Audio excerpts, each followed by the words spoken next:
Ladies and gentlemen, welcome back to the channel and welcome back to Call of Duty Vanguard. Believe it or not, we have some things to talk about with this game because Season 2 is right around the corner, under 1 week's time right now, and we have a lot of content coming to multiplayer, some quote-unquote content, I suppose, coming to zombies, and then of course Warzone's getting a pretty big update. We're going to be covering all of that here in this video, as well as doing this week's episode of Dear Nero. So the first part of the video is going to be all about the news. The second part of the video is going to be more of a relaxed Q&A that I do weekly here on the channel, so hopefully you guys enjoy both parts of this one particular video.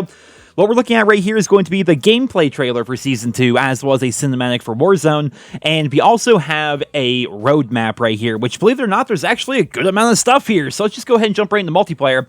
New maps right away on February 14th. We have Gondola, as well as Casablanca, which is pretty cool.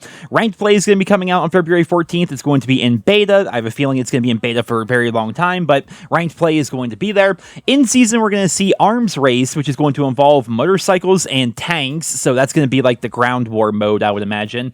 There's going to be a content drop on Valentine's Day. A new Jeep is going to be coming in season. That's going to be part of the Arms Race game mode, I would imagine. We have new weapons in the form of the KG M40, the Whitley, and the Ice Axe, which is something you can actually throw. It's like a throwable pickaxe, essentially. New perks in the form of Mechanic, as well as Armory, new operators. It's all pretty standard stuff, but honestly, it's good stuff to see. When it comes to zombies, here's like the big question for a lot of us, right? Zombies, is it going to be better? Are they going to be adding a round-based map?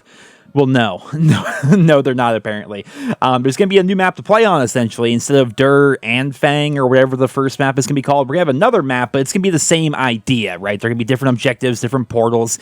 We have new things in the form of the Hall of Truth, the Eastern Desert, and the Corrupted Lands. There's going to be a new kind of enemy. The ray gun's going to be returning, new wonder weapons in the form of the shield. There's going to be a lot more stuff to actually do, but it's still not going to be normal, traditional, round-based zombies. But in all honesty, this does sound a lot better than what we had before, though also, in all honesty, what we had before was completely hot garbage, and probably the worst, no, objectively, the worst zombies in Call of Duty history, so I don't know, man. We'll have to see if zombies is going to be any better. I committed before this game came out to doing everything that there is to do in this game. I wanted to get Atomic. I wanted to do all the challenges. I wanted to get Dark Aether and all that. And then we saw how bad zombies was. And I'm like, I take it back. I don't want to do zombies.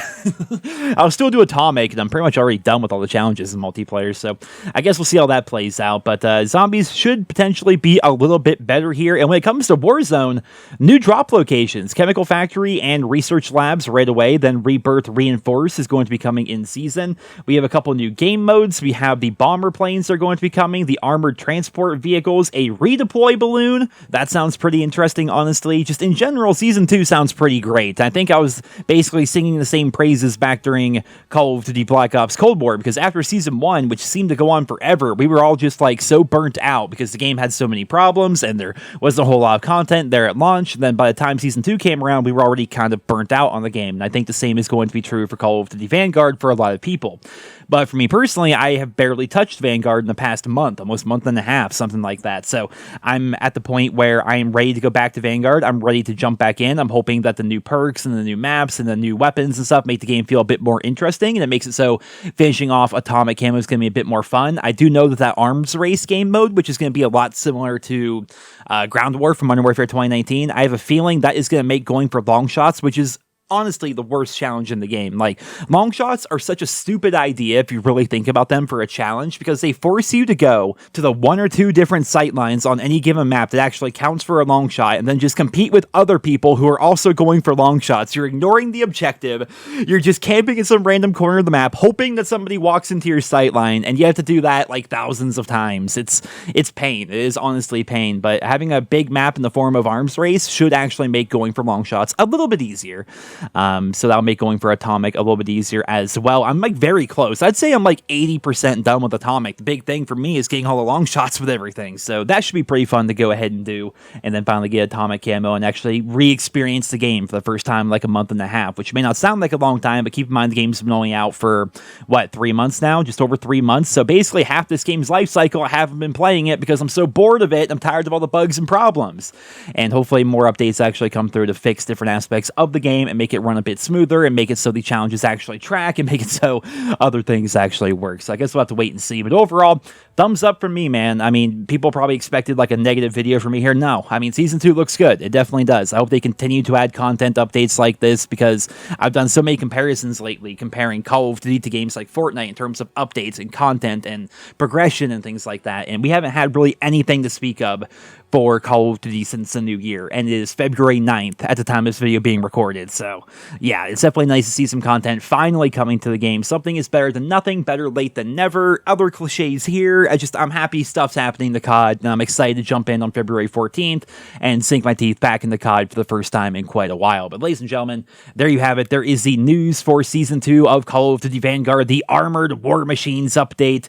I guess we'll have to see. It sounds pretty fun on paper, but I guess we'll have to wait and see when the actual content update goes live. But with that part of the video now over, let's go ahead and jump into the second half of the video, which is going to be this week's episode of Dear Nero, the weekly Q&A here on the channel where subscribers send in questions and I answer them. It's a pretty simple process. I do it every single Wednesday. It's a series I started like literally 10 years ago, and I like to do it every now and then. We've been doing it weekly as of late, but we definitely took a big break there for a couple of years where I just wasn't really doing Q&As.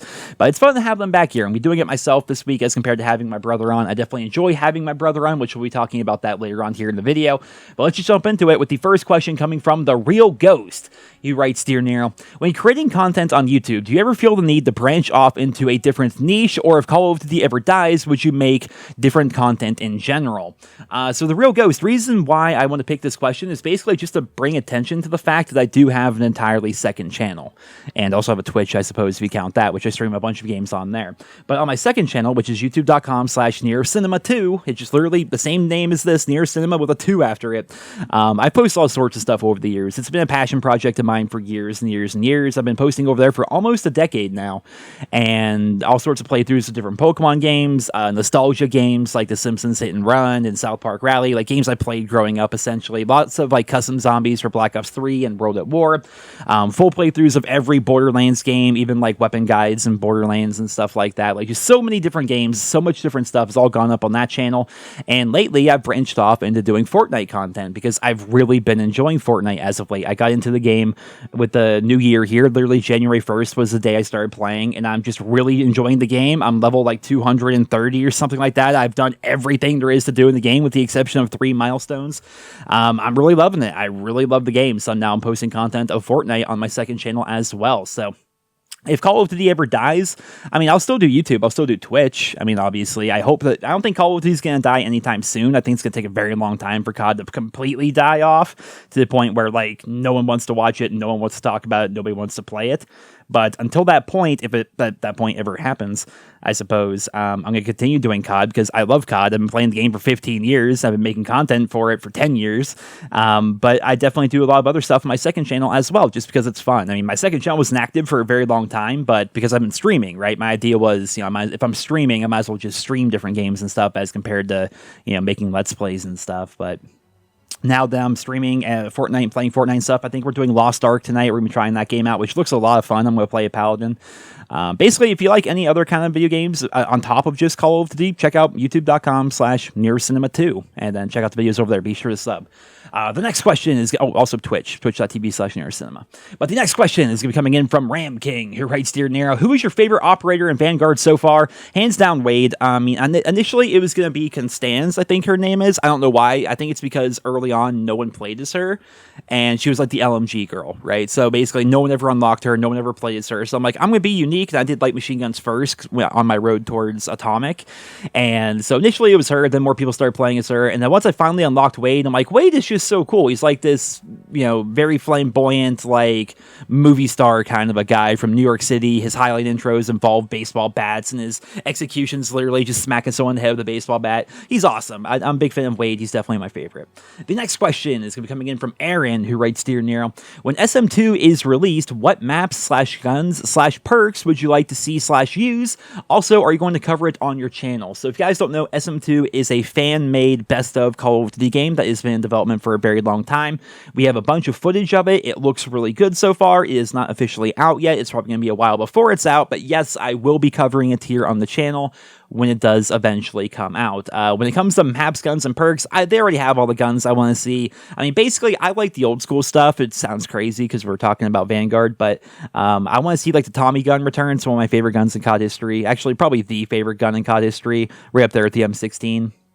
I'd like to see like a Mos Nagant in there. I love having that in Vanguard. And CeeLo is still my favorite map of all time. It's from Call of Duty World at War, and I highly doubt we're going to see it in SM2 because it's one of those random, giant, niche maps that no one really liked back in the day, but for me personally, it's definitely my favorite. And yeah, so I'll definitely cover SM2 here on the channel, and as soon as we get more updates about SM2, I'll do more update videos because I've already done a couple of them so far. The next question is going to be coming in from Tasuki, who writes, Dear Nero, long time congrats on getting your life on track and becoming healthier. Recently, I've been moving away from video games and been playing Dungeons & Dragons with the family. Have you ever tried Dungeons & Dragons or D&D? Is it something you wanted to try? Why or why not? I think I'd have fun if I were to get super into it. I played it one time. This is going to sound so nerdy, but I played it one time when I was like 10 years old at Boy Scout camp. Because I was in the Boy Scouts till actually like the year after that, I think is when I actually left. I didn't make it all the way up to like Eagle or nothing like that. But we went and stayed in the woods for like a week at this like giant camp. We had like built our own tents. Like every morning we had this thing where I think they called it like the polar bear. No, the polar morning. I forget what they call it. Basically, we had to walk like half a mile like down the hill, and then like basically, if you wanted to shower, you had to shower in the lake, and you like lather yourself up in shampoo and soap and stuff like that with your swim trunks on, and jump in the lake at 6 o'clock in the morning. But while we were there, some of the older like Boy Scout guys were talking about D&D, and they were explaining the game and stuff like that. And we played like a version of it, I guess, but it really wasn't. We didn't really have any like a set board or anything like that. We just kind of like used our imaginations almost. And I remember thinking that was like really interesting. As an adult, I think I would enjoy a game like Dungeons and Dragons because I'm really into fantasy games and RPGs, but I've never done it. So maybe someday, I suppose.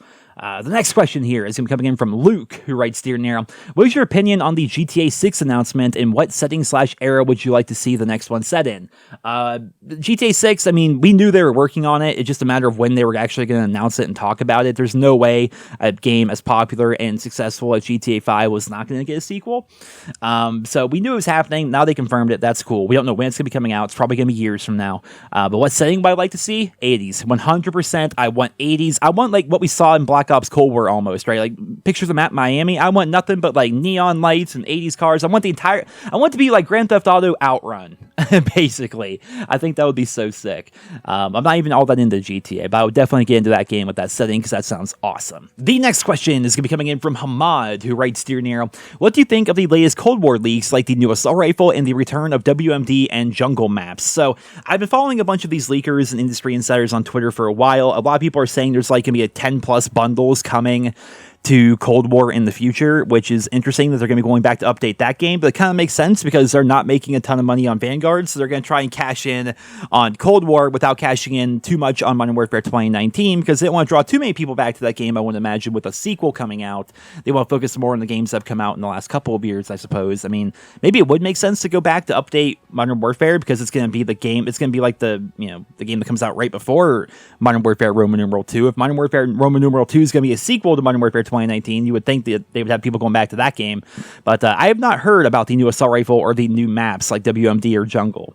If they come back, awesome. I mean, more content for Cold War would be great because that would give us another alternative to playing Vanguard. I mean, Vanguard right now, instead of waiting and waiting and waiting and waiting like we've been, I mean, Season 2 looks fine, but instead of making us wait so long in between content updates, it would be nice to see updates to older games like Cold War and be able to go back to that game. That sounds like fun. I still need to go back and finish Dark Aether, for example. I mean, I'm like 5 guns away from finishing up Dark Aether and Cold War.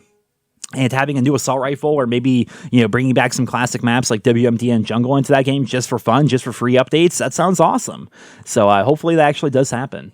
The next question is coming in from Preach, who writes, Dear Nero, Season 2 is bringing ranked play. Do you think that playing ranked without thermites, vital attachments, and etc. could potentially be more fun than public matches in this game? Definitely. For some people, that would definitely be more fun. For me personally, no. And here's the problem, right? And I've gone over this a couple of times, so I'm going to reiterate it one more time. I've been playing COD for like 15 years. I don't get that same giddy feeling when I get a kill as I used to. I don't get the same giddy feeling if I go on a 10 kill streak as I used to. That's just the very nature of playing the game for as long as I have. So what really gets me going in COD and what I really enjoy about games like COD and other games in general is the idea of progression. I really like the idea of leveling up my guns. I like unlocking new attachments. I like unlocking all the camos. I like doing all the challenges. Like that's how I have fun with the game. Sure, the gameplay is fun. It's enjoyable. That's why we buy COD every year. But that's like the cake, right? The icing on the cake for me is the progression on top of that. And when it comes to ranked play, everyone using the exact same gun on the same handful of maps with the same handful of attachments, just start trying to see who can outsweat the other, and you're not working towards anything besides a rank that is usually very confusing and makes no sense like it did back in Cold War. I don't care. I just don't care. Like, to this day, I still don't know how the Cold War ranking system worked. You go back to a game like Call of Duty World War II, which I also did some ranked in that as well. Literally everyone I knew just got thrown into gold, and some pro players got thrown into silver for some reason. Like this, the entire like ranking system is so arbitrary and doesn't make any sense to me. I just don't care. I could not possibly care less. For some people, sure, it's gonna be more fun, and I'm happy for those people. But for me personally, I have no interest in playing ranked play in Vanguard. The next day and final question for this week's episode of Dear Nero / my little news update video for Season 2 is coming in from Covert, who writes, "Can you please start a podcast with your brother? This last #Dear Nero was just hilarious and awesome." Well, thank you very much for the kind words. No, I don't think we're going to be starting a podcast by any stretch of the imagination, but we do stream almost every single night over on twitch.tv/NerosCinema, and Justin's usually there. Not every night, obviously, but most nights he's there. And he's going to be there tonight. Next couple nights, maybe, we're going to be doing Lost Ark. And that game definitely sounds like a lot of fun. And Justin will definitely be on more episodes of Dear Nero in the future because you guys really seem to enjoy having him on. I enjoy having him on. It's a lot more fun to do these videos with him on. So, yeah, he'll definitely be around on the channel a lot more going forward. But, ladies and gentlemen, there you have it. There is this week's episode of Dear Nero, as well as the news update for Vanguard Season 2. I hope you all enjoyed it. Thank you all so much for listening. And I hope you guys all have a wonderful day.